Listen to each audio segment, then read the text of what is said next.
नमस्कार फ्रेंड्स, आज हम बात करने वाले हैं डेली लाइफ रूटीन में कुछ ऐसे इंसिडेंट्स होते हैं जो हम बिना सोचे समझे साइन कर देते हैं। उनमें से एक इंसिडेंस है जब हम बैंक अकाउंट ओपन करने जाते हैं। आप भी गए होंगे तो बहुत सारे फॉर्म्स हमारे सामने होते हैं। बैंक मैनेजर या रिलेशनशिप मैनेजर हमारे सामने आता है और साइन करके दे देता है। कई बार तो क्वेरीज आती है कि साहब आपका एक फॉर्म नहीं भरा हुआ, फटका बोलते हैं उसको, तो आपने साइन कर देते हैं बिना ये सोचे समझे कि उसका मतलब क्या है।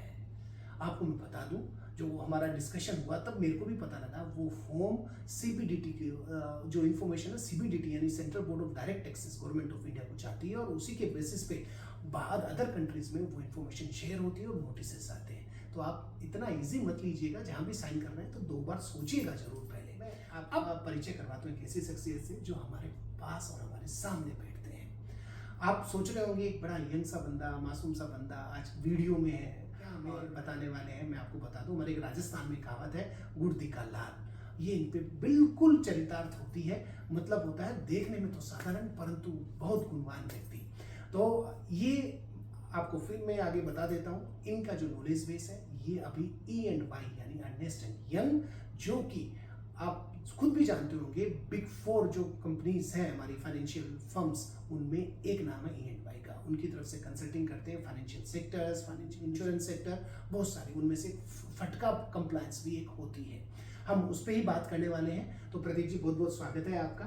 और हम आगे बढ़े और सबसे पहले इस वीडियो में हम बड़े इजी लैंग्वेज में बात करेंगे कि एक्चुअली हमारे जो देखने वाले हैं उनको आप ये बता पाए कि ये कंप्लायंस क्या है, इसके इम्प्लीकेशन क्या है। तो फटका और सीआरएस से आज हम बात कर रहे थे, तो इनका मतलब बताएं और ये जो इम्प्लीकेशन है वो कैसे करेंगे हमारे इस पूरे फाइनेंशियल जो हम जब ट्रांजैक्शन करते हैं उनको। जरूर sir, thank you so much for making me a part of this video. और आपने जो इंट्रोडक्शन किया, I am so much impressed. Thank you so much. Deserve for that. Thank you so much sir. तो फैटका और CRS को समझने से पहले हमें ये समझना होगा कि रेसिडेंट कौन होते हैं, नॉन रेसिडेंट कौन होते हैं और सिटीजन कौन होते हैं। लेमैन को यही लगता है कि रेसिडेंट और सिटीजन एक ही कॉन्सेप्ट है। हालांकि जब हम थोड़ा डीप में जाएंगे तो हमें समझ में आएगा कि रेसिडेंट एक अलग चीज है, सिटीजनशिप एक अलग। और टैक्स के पर्सपेक्टिव से हमें सिटीजनशिप का कोई लेना देना नहीं। हमें सिर्फ ये देखना है कि वो रेसिडेंट है कि नहीं है। एक साधारण एग्जांपल मैं देता हूँ। मान लो एक व्यक्ति ब्राजील में पैदा हुआ है, तो देखा जाए तो वो सिटीजन तो ब्राजील का है, बिल्कुल। लेकिन मान लो वो पैदा होते ही भारत आ गया और भारत का अगर आप 182 डेज या उससे ज्यादा भारत में रहते हो तो आप भारत के रेसिडेंट बन जाते हो। तो इस केस में वो व्यक्ति है तो सिटीजन ब्राजील का, लेकिन बन जाएगा रेसिडेंट इंडिया का। तो उस केस में क्या होता है, इंडियन लॉज और दुनिया के जितने भी लॉज है यही कहते हैं आप जहां के रेसिडेंट, आप जितनी भी कमाई कर रहे हो दुनिया में, आपकी सारी इनकम उस जहां पे आप रेसिडेंट हो वहां पे टैक्सेबल हो जाएगी। बिल्कुल ठीक बात है। एक बार मैं व्यूअर्स को बता दूं, जो प्रतीक जी ने बात बोली है बड़ी काम की बात बोली है हम सभी के लिए। रेजिडेंशियल स्टेटस सबसे इंपॉर्टेंट है। इनकम टैक्स पर्सपेक्टिव से सिटीजनशिप का कोई लेना देना नहीं, प्रतीक जी, राइट। दूसरा सबसे इंपॉर्टेंट बात है कि अगर आप रेजिडेंट हो, नॉर्मली हम मानते हैं 182 दिन या ज्यादा दिन अगर आप इंडिया में हैं तो आप रेजिडेंट हो जाते हो। और अगर आप रेजिडेंट हो गए तो ग्लोबली कहीं की भी इनकम हो, चाहे आप कहीं दुनिया के कोने में कमा रहे हो, चांद पे भी अगर आपने कमाई कर ली तो भी छोड़ने वाले नहीं है आप। तो वो इनकम उस रेजिडेंशियल कंट्री जहां पे आप रेजिडेंट है, यानी कि अगर इंडिया में है तो वो पूरी इनकम टैक्सेबल होने वाली है। प्रतीक जी, बिल्कुल सही सर। तो आप फिर मेरे से पूछेंगे इसमें रेसिडेंट का, फैटका और सीआरएस में क्या इम्प्लीकेशन है, इसका क्या रोल है। तो मैं आपको बता दूं, 10-15 साल पहले क्या होता था, एक बंदा अपनी सिटीजन कंट्री में कमाई करता था और दूसरी जगह जाके वहां पे इन्वेस्ट करके बिल्कुल ठीक अपनी इनकम को डिस्क्लोज नहीं करता। तो इवेजन होता था। तो इससे ना एक तरीके से टैक्स इवेजन होता था, क्योंकि जो कंट्री जहां पे वो रेसिडेंट है उस कंट्री को पता ही नहीं चलता था कि वो दूसरी कंट्री में जाके इनकम अर्न कर रहा है। फिर ऐसे चलता रहा है, 2-4 साल 5 साल चलता रहा। फिर जो यूएस की आईआरएस है, आईआरएस क्या होता है, जैसे इंडिया में सीबीडीटी है जो पूरा टैक्स को हैंडल करती है, यूएस में आईआरएस वो सारी चीजों को हैंडल करती है। तो आईआरएस को समझ में आ गया कि लोग ये सब करके टैक्स इवेजन कर रहे हैं, तो उन्होंने क्या किया, एक एग्रीमेंट बनाया और दूसरी कंट्रीज के साथ उस एग्रीमेंट में एंटर किया।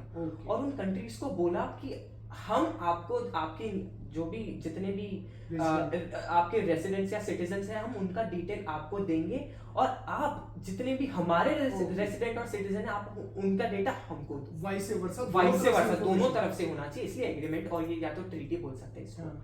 तो इसका एक उदाहरण लेते हैं। मान लो एक इंडिया का रेसिडेंट और सिटीजन है, उसने इंडिया में कमाई की, लेकिन फिर वो वहां पे जाके अमेरिका चले गया, और वहां के जो भी बैंक्स वो सारी जगह है वहां पे इन्वेस्ट करके इंटरेस्ट या डिविडेंड उसने वहां पे कमाई की। उसके बाद हुआ क्या, एज पर दी फैक्ट का एग्रीमेंट, यूएस के जो भी बैंक्स हैं उनको डिक्लेरेशन देना पड़ेगा वो इंडियन रेसिडेंट और सिटीजन के बारे में कि उसने हमारे यहाँ पे इनकम अर्न की है। वो उसकी डिक्लेरेशन को फिर इंडिया के सीबीडीटी को भेजेंगे। ओके। तो उससे हुआ क्या, इंडिया रेसिडेंट और सिटीजन जिसको लग रहा था कि चलो मैं फॉरेन में जाऊंगा, अमेरिका में जाऊंगा, पैसे कमाऊंगा, टैक्स इंडिया वालों को नहीं भरूंगा, अब ये सब नहीं हो सकता है। बिल्कुल समझना, बाहर गया, आप अगर बाहर जा रहे हैं, इंडियन रेजिडेंट है और बाहर जाके कमाई कर रहे हैं, और वो कमाई को डिस्क्लोज इंडिया में आपने सोचा क्या पता लगेगा अमेरिका में, विजय माल्या भाग गया, अब वो भाग गया, नीरव मोदी भाग गया, मैं भी भाग जाऊंगा, क्या पता। देखो मैं आपको बता दूं, वो दोज वर द डे, वो पुराना टाइम था। अब जो ट्रिटीज और सब कुछ इन्फॉर्मेशन है मेरे पास भी, प्रतीक जी, कई आपने जब बताया तो याद आया, एक शेड्यूल एफए है इनकम टैक्स की, आईटीआर जब हम भरते हैं, वहाँ पे जो रेजिडेंट बंदे हमारे, उनको सारी फॉरेन एसेट डिस्क्लोज करनी पड़ती है। अगर नहीं करते तो आप मान के चलिएगा 10 लाख रुपए की पेनल्टी है, जो ब्लैक मनी जो एक्ट है उसके अकॉर्डिंग। तो ये बहुत इंपॉर्टेंट है। Thank you. आपने जो एक और चीज़ मैं समझना चाह रहा हूँ कि ये अब आप बार बार फटका बोल रहे थे, मैं तो प्रोनाउंसमेंट फटका ही बोलता क्योंकि हमें बैंक मैनेजर फटका ही बताते हैं, तो अभी मैं सुधार करता हूँ फटका। और सीएसआर जो सीआरएस आपने बताया, तो दोनों में डिफरेंस क्या है? तो फैट का मैं अगर 2 लाइन में समझाना चाहूँ तो कुछ नहीं है, एक एग्रीमेंट है बिटवीन यूएस और अदर कंट्रीज की जो भी टैक्स अथॉरिटीज है, जहाँ पे टैक्स अथॉरिटीज को एक दूसरे की कंट्री के जो रेजिडेंट्स और सिटीजन है उनका डेटा एक दूसरे के साथ एक्सचेंज, ये होता है फैट का। सीआरएस क्या है, सीआरएस कुछ नहीं है, उसका जो मॉडल है डिट्टो सेम है फैट का के जैसे। तो इसमें हुआ क्या था, सबसे पहले फैटका को इम्प्लीमेंट किया था आईआरएस ने, और उसकी सक्सेस के बाद सीआरएस को लगा कि ओईसीडी ये यूएस ने जो मॉडल यूज किया है ये हमें भी यूज करना चाहिए और टैक्स इवेजन को बचाना चाहिए। तो ओईसीडी ने ये मॉडल को इम्प्लीमेंट किया और सीआरएस को लाया। सीआरएस क्या होता है, उसका फुल फॉर्म होता है कॉमन रिपोर्टिंग स्टैंडर्ड्स। फैटका का फुल फॉर्म होता है foreign account tax compliance act. तो सीआरएस को इम्प्लीमेंट किया, और सीआरएस में यूएस का कोई रोल नहीं होता, इसमें दूसरी कंट्रीज का एक्सचेंज ऑफ इंफॉर्मेशन होता है with other countries except US. बराबर है। तो मैं नटसेल में बताता हूँ, जो फैटका है वो यूएस के साथ में एग्रीमेंट है अदर कंट्रीज का, इंडिया भी हो सकती है, चाइना भी हो सकती है, और जबकि सीआरएस जो है वो आपस में यूएस को छोड़ के अदर कंट्रीज है उस मॉडल पे काम करती है। बराबर। तो अब हम लास्ट क्वेश्चन की तरफ बढ़ेंगे कि जो ये इम्प्लीकेशन है, सपोज करो कोई डिक्लेयर नहीं करता, ये करता है, तो इसका इम्प्लीकेशन क्या आने वाला है? जरूर सर।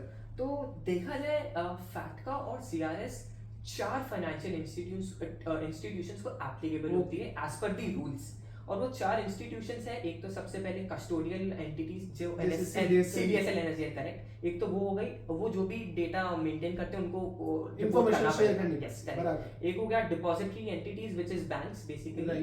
थर्ड हो गया investment companies which are basically hedge funds, mutual funds and so on. और फोर्थ है स्पेसिफाइड इंश्योरेंस कंपनीज। इसमें इंश्योरेंस कंपनीज में ध्यान रखना पड़ेगा कि जनरल इंश्योरेंस और लाइफ इंश्योरेंस में भी जो टर्म इंश्योरेंस के जो प्रोडक्ट्स होते हैं उस पे फैट का एप्लीकेबल नहीं है। बाकी सारे प्रोडक्ट्स जैसे कि एन्युटी प्रोडक्ट्स होते हैं इंश्योरेंस के, जहाँ पे जो भी जो कस्टमर होता है वो उसको after a period of time हर महीने या हर साल जो भी इक्वल पेमेंट होता है, उस केस में फैट का एप्लीकेबल होता है। बिल्कुल बिल्कुल। तो फिर इसमें क्या होता है, जो भी फाइनेंशियल इंस्टीट्यूशन है जो जिनका मैंने अभी नाम लिया, जो भी कस्टमर अकाउंट खोलता है या जो भी पॉलिसी ओपन करवाने जाते हैं इंश्योरेंस कंपनीज के साथ, उनको सबसे पहले एक अकाउंट ओपनिंग फॉर्म तो भरना ही होता है। वो मतलब बैंक्स का बेसिक फॉर्मेलिटी है। हाँ, उसके ऊपर फैटका और सीआरएस के लिए उनको एक एडिशनल फॉर्म भी भरना होता है। यस, तो that is basically the declaration which the customer is giving to the bank और द अदर फाइनेंशियल इंस्टीट्यूशन। और वो फैट का फॉर्म होता है, वो बहुत इंपॉर्टेंट होता है सर। तो उसमें क्या होता है, पहला जो लाइन आइटम होता है उसमें मेंशन होता है कि whether you are Resident resident or or non resident. बराबर, Yes. मेरे को याद है। यस तो उसमें अगर आपने रेसिडेंट टिक कर दिया तो फिर आगे कोई जिम्मेदारी ना तो फाइनेंशियल इंस्टीट्यूशन की होती है ना आपकी होती है। इंडिया अपन बात नहीं कर रहे। यस क्योंकि ये जो फैक्ट और सीआरएस है ये पूरा नॉन रेसिडेंट के ऊपर डिपेंड होता है, रेसिडेंट्स का इसमें कोई रोल नहीं होता। पर अगर नॉन रेजिडेंट कर नॉन दिया रेसिडेंट को टिक कर दिया तो फिर इसमें फर्दर ड्यू डिलिजेंस होगा। बराबर, तो उसमें क्या होता है फिर फाइनेंशियल इंस्टीट्यूशन उसमें डीप जाएगा, उसमें चेक करेगा कि वास्तव में उसने नॉन रेसिडेंट जो टिक किया है वो वास्तव में नॉन रेसिडेंट है कि नहीं है। अगर वो नॉन रेसिडेंट हुआ और दूसरे इंडिकेशंस पता चल गए कि हाँ नहीं ये सच में नॉन रेसिडेंट है, तो उसका डिक्लेरेशन मान लो इंडिया में जैसे एचडीएफसी बैंक है वो सीबीडीटी को वो डेटा भेजेगा और सीबीडीटी फिर उसको आईआरएस को भेजेगी। इन फैक्ट बराबर बराबर यस बराबर, और इस तरीके से चेन बनती चेन बनती आप है, भाग नहीं सकते, भाग तो नहीं सकते। बराबर, आप पीछे पड़ जाते हैं। यस यस मोदी जी पहले बोलते थे ना खाऊंगा ना खाने दूंगा, ना भागूंगा ना भागने दूंगा। तो बिल्कुल ये सही। बात बिल्कुल ठीक बात है प्रतीक जी। एक लास्ट फॉर्म, तो इसकी लास्ट क्वेश्चन कि इसमें कोई फॉर्म भी है जो फाइनेंशियल इंस्टीट्यूशन को भरना पड़ता है, कुछ ऐसा कंप्लायंस है इसमें? जी हाँ, तो इसमें फैक्टा में डब्ल्यू फॉर्म्स करके होते हैं, वो मतलब एक 60 मेरे को याद है 61B कुछ। जी हाँ वो रिटर्न है। जैसे मैं अच्छा, आपको return, बता दूं, okay। हाँ तो जैसे नॉर्मल इनकम टैक्स में कंप्लायंसेस या कॉर्पोरेट टैक्सेस में क्या होता है आपको आईटीआर 6 आईटीआर 7 बराबर, भरना होता बराबर, है। बराबर। वैसे ही as per section 285BA which was amended after फैक्टा and CRS got implemented in India, उसके तहत आपको एक फॉर्म 61B का बराबर। रिटर्न फाइनेंशियल इंस्टीट्यूशन को सीबीडीटी को देना देना पड़ेगा। पड़ता है, उसी के बेसिस उसी के बेसिस पे एक्सट्रैक्ट होता है इंफॉर्मेशन। बिल्कुल ठीक बात है। प्रतीक जी, आपने जो बताया सेक्शन याद करना बड़ा मुश्किल है। मैं भी जब सेशन लेता हूँ तो पहले एक बार देखना पड़ता है भैया सेक्शन आप बराबर सेक्शन कोड कर रहे हैं, और बड़ा मुश्किल होता है। पर स्टिल अब मैंने आपको पहले ही कहा था बुद्धि का लाल एक परफेक्ट एग्जाम्पल है प्रतीक जी। तो आप अगर वीडियो अच्छा लगा हो तो लाइक सब्सक्राइब करना मत भूलिएगा। कमेंट में अगर आपको कुछ भी पूछना है मैं बिल्कुल प्रतीक जी को फिर परेशान करूंगा, उनसे आंसर लेके आपको आंसर दूंगा। और प्रतीक जी को special thanks to you Pratik ji, thank you, thanks a lot. आप सभी को stay tune for the latest update. Thank you.